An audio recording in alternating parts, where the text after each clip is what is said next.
एक दिन नामदेव भगत ने अपने गुरुजी से कहा कि गुरुदेव, आपके भगत रंका व बंका बहुत निर्धन है। महाराष्ट्र से जो नामदेव भगत जी थे, उन्होंने एक दिन अपने परमात्मा से कहा, गुरु रूप में आए हुए कबीर परमेश्वर से कहा कि गुरुदेव, आपके जो भगत है ना रंका और बंका, वो बहुत ज़्यादा गरीब हैं, बहुत ज़्यादा निर्धन हैं। हे गुरुदेव, उनको थोड़ा बहुत धन दे दीजिएगा। भाई और बहनों, हमने साथ में शिक्षा भी लेते हुए चलना है। हमने अपने गुरुदेव भगवान को किसी भी प्रकार की सलाह नहीं देनी चाहिए, भूलकर भी, शौपन में भी, क्योंकि गुरु परमात्मा होता है, अंतर्यामी होता है, उनसे कुछ भी छुपा नहीं होता है। कब किस भगत को क्या देना है, कब किस भगत से क्या छीनना है, ये गुरुदेव भगवान के अलावा और कोई नहीं जानता। लेकिन नामदेव ने अपने गुरु को शिक्षा दी, सलाह दी कि गुरुदेव, आपके भगत रंका और बंका बहुत गरीब हैं, बहुत निर्धन हैं, बड़ी मुश्किल से उनका गुजारा हो रहा है, आप उनको कुछ धन दे दीजिए। तो ये गलती वर्तमान की पिछली पीढ़ी में अपने गुरु को अपने जैसा मानुष समझकर सलाह देने की बिल्कुल भी नहीं करनी है। भगत ने अपने गुरुजी से कहा कि गुरुदेव, आपके भगत रंका व बंका बहुत निर्धन हैं, आप उन्हें कुछ धन दे दो तो उनको जंगल से लकड़ियां लाकर शहर में बेचकर निर्वाह ना करना पड़े। अरे वो बेचारे अपना काम धंधा कर रहे थे, जंगल से लकड़ियां लाना, शहर में बेचना, इसमें कौन सी दिक्कत वाली बात थी। पहले के समय में तो इसी प्रकार के कार्य सब किया करते थे। भगत अगर धंधा नहीं करेगा, छोटा मोटा अपना रोजगार नहीं करेगा, तो भक्ति कैसे सफल होगी। लेकिन नामदेव ने विचार नहीं किया। हालांकि रंका बंका को कोई शिकायत नहीं थी, रंका और बंका को अपने गरीबी पर, अपने निर्धनता पर कोई गिला शिकवा नहीं था। लेकिन जबरदस्ती काल प्रेरणा से भगत नामदेव के मन में इस प्रकार की बातें आई और अपने गुरुदेव भगवान को सलाह दी, कहा कि आप रंका बंका को धन दे दीजिए। जबकि रंका बंका अपना काम करके अपना गुजारा आराम से चला रहे थे। दोनों जंगल में जाते हैं, लकड़ियां चुग कर लाते हैं, भोजन का काम कठिनता से चलता है। गुरुदेव बोले, भाई, क्या कहा गुरुदेव भगवान ने नामदेव से? गुरुदेव बोले, भाई, मैंने कई बार धन देने की कोशिश की है, परंतु ये सब दान कर देते हैं। गुरुदेव ने कहा कि बेटा, मैंने रंका बंका को कई बार धन दिया, लेकिन ये धन अपने घर पे रखते ही नहीं है, ये धन का संग्रह करते ही नहीं है। इनके घर में जरा सा पैसा एक्स्ट्रा आ जाता है, ये तुरंत आश्रम में जाके दान कर देते हैं अपने गुरुजी को। ये सारी बातें गुरुदेव उस चंपाकली वैश्या को समझा रहे थे, क्योंकि वो बेचारी नई नई थी, उसको ज्ञान नहीं था, खाली उसने एक ही सत्संग सुना था। तो रंका बंका की कथा के माध्यम से गुरुदेव उस काशी की प्रसिद्ध वैश्या को, जो कि भगत बन चुकी थी, उसको समझा रहे थे। गुरुदेव बोले, भाई, मैंने कई बार धन देने की कोशिश की है, परंतु ये सब दान कर देते हैं। और वर्तमान में जो हम भगत भाई बहन हैं, जो आज भी गुरुदेव के तत्व ज्ञान को ठीक से ना समझकर भक्ति से ज़्यादा धन को ही महत्व दे रहे हैं, धन ही संग्रह करने में लगे हुए हैं, कारोबार को, बिजनेस को आगे से आगे बढ़ाने में लगे हुए हैं, इस कलयुग की पिछली पीढ़ी में भी उनको परमात्मा शिक्षा दे रहे हैं कि रंका बंका की तरह आपने समर्पित होना पड़ेगा। आपने धन संग्रह करके अपने कर्म नहीं फोड़ने हैं। परमात्मा कहते हैं, नौका में पानी बढ़े और घर में बढ़ जा दाम, दोनों हाथ उलटियो योई शाणु काम। आप नाव में सफ़र कर रहे हैं और किसी कारण से नाव में छेद हो गया और नाव में पानी भरना शुरू हो गया, तो क्या करना चाहिए? दोनों हाथों से पानी को तुरंत बाहर निकालते रहना चाहिए, अन्यथा पानी के दबाव से, पानी के भराव से वो नाव डूबेगी, आपका बेड़ा गर्क करेगी। और इसी प्रकार यदि आपके घर में आवश्यकता से ज़्यादा धन इकट्ठा हो रहा है, पैसा आ रहा है, तो गुरुदेव कहते हैं उसको दोनों हाथों से दान कर देना चाहिए अपने सुपात्र गुरुदेव भगवान को, नहीं तो वो धन, वो माया तुम्हें ले डूबेगी। इसलिए गुरुदेव कह रहे हैं कि नौका में पानी बढ़े और घर में बढ़ जा दाम, दोनों हाथ उलटियो योई शाणु काम। अरे सतगुरुदेव भगवान का बैंक दुनिया का सबसे सुरक्षित बैंक है। जिस दिन हमारे ऊपर कोई आपत्ति आएगी, कोई समस्या आएगी, उस दिन हमारे दान धर्म के प्रतिफल में परमात्मा दीवार बन के खड़ा हो जाएगा, दीवार बन के, कि देते को हरि देत है जहां तहां से आण, और अण देवा मांगत फिरियो, फिर साहिब सुने ना काम। जिस दिन हमें आवश्यकता पड़ेगी उस दिन ये परमात्मा दीवार की तरह हमें सामने खड़ा हुआ मिलेगा। गुरुदेव कहते हैं, कल पे कारण कौन है, तू कर सेवा निष्काम, और मन इच्छा फल देऊंगा जब पड़ेगा मेरे से काम। इसलिए हमने अपने गुरुदेव भगवान के ऊपर समर्पित होकर चलना है। जितनी हमें आवश्यकता है उतना ही धन हमने रखना है, बाकी गुरुदेव भगवान को समर्पित कर देना है।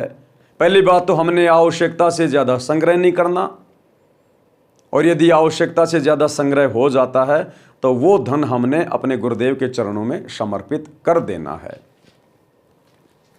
गुरुदेव बोले, भाई मैंने कई बार धन देने की कोशिश की है परंतु ये सब दान कर देते हैं। 2-3 बार तो मैं स्वयं वेश बदल कर लकड़ी खरीदने वाला बनकर गया हूं। उनकी लकड़ियों की कीमत अन्य से 100 गुना अधिक दी थी। उनकी लकड़ियां प्रतिदिन 2-2 आना की बिकती थी, मैंने 10 रुपए में खरीदी थी।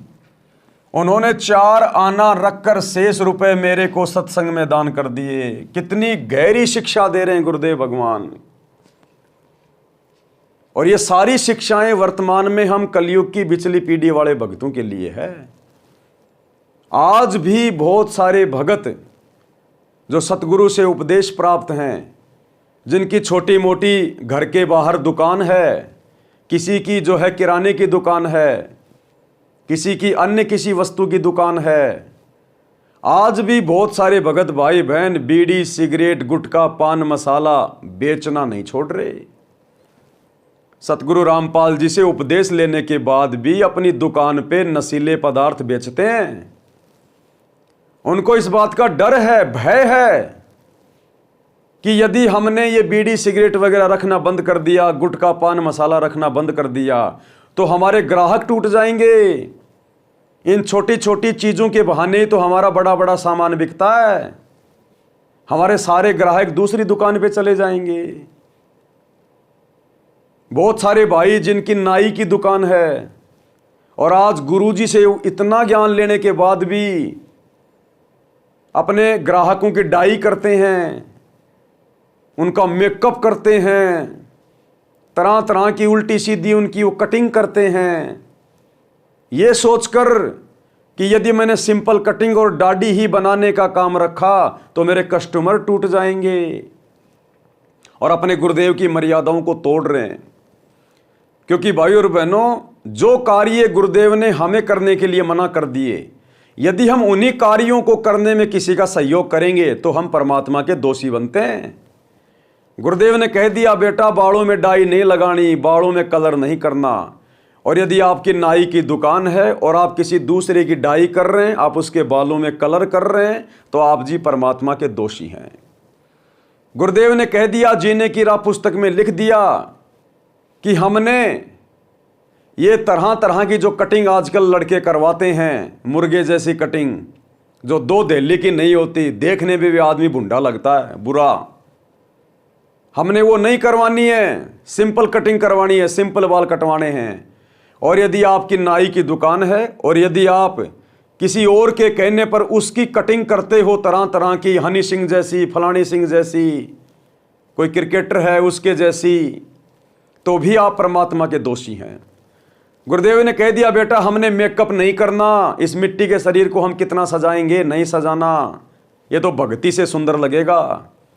यदि आपकी नाई की दुकान है, ब्यूटी पार्लर की दुकान है, और यदि आप जी दुनिया भर के लोगों का मेकअप कर रहे हैं, तो भी परमात्मा की मर्यादा टूट रही है, गुरु का वचन टूट रहा है। क्योंकि ना गलत काम हमने करना और ना गलत काम में हमने सहयोग करना। तो उन भगत भाई बहनों को चिंता बन जाती है, यदि हम बीड़ी सिगरेट गुटखा पान मसाला बेचना शुरू कर देंगे तो धंधा कैसे चलेगा, ग्राहक टूट जाएंगे। अगर हम लोगों की सिंपल दाढ़ी और कटिंग ही करेंगे तो धंधा कैसे चलेगा हमारा। अरे भैया, धंधा परमात्मा चलाएगा, परमात्मा। उस धंधे को शुरू करने से पहले आपने सोचा था क्या चलेगा या नहीं चलेगा? धंधा परमात्मा चलाएगा। शिक्षा दे रहे हैं गुरुदेव। ये परमात्मा खुद तुम्हारे पास में कस्टमर बन के आ जाएगा, ग्राहक बन के आ जाएगा। कोई भी वेश धारण करके, जिस प्रकार रंका और बंका की लकड़ियां खुद परमात्मा अन्य वेश बनाकर 100 गुना ज्यादा पैसों में खरीदने के लिए आया, और उन आत्माओं ने लकड़ियां बेच दी, लेकिन अपनी आवश्यकता जितना धन घर पे रखा, बाकी सारा धन वापस आश्रम में जाकर अपने गुरुदेव के चरणों में समर्पित कर दिया। अपने घर पे नहीं रखा एक्स्ट्रा पैसा। तो भगत भाई बहनों ने चिंता नहीं करनी चाहिए। आज धरती पर वही रंका बंका वाला गुरु, वही नामदेव जी का गुरु, ये वही कबीर परमात्मा है जो वर्तमान में सतगुरु रामपाल जी के रूप में धरती पे प्रकट हैं। परमात्मा नहीं बदला, परमात्मा के गुण नहीं बदले, आप और हमारी सोच बदल गई। हमें विश्वास नहीं रहा अपने गुरु पर, अपने भगवान पर।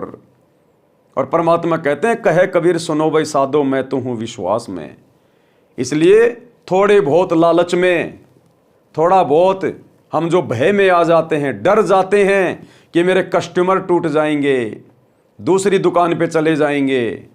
भाई और बहनों, परमात्मा अनहोनी कर देता अपने भगत के लिए। ये रोजाना वेश बदल के नए नए ग्राहक बनकर आ जाएगा। और जितना पैसा आप जी बीड़ी सिगरेट गुटखा बेच के नहीं कमाएंगे, उल्टे अपने कर्म फोड़ेंगे, उससे कहीं ज्यादा आपसे माल खरीद कर आपकी भरपाई करता रहेगा, आजीवन करता रहेगा ये परमात्मा अपनी मर्यादित आत्माओं के लिए। तो ये शिक्षा दे रहे हैं हमें गुरुदेव भगवान। हमने किसी भी कीमत पर अपने विश्वास को डगमग नहीं होने देना और अपने गुरुदेव भगवान के किसी भी वचन को और मर्यादाओं को नहीं तोड़ना है। भाई जो गुरु वचन पे डट गए,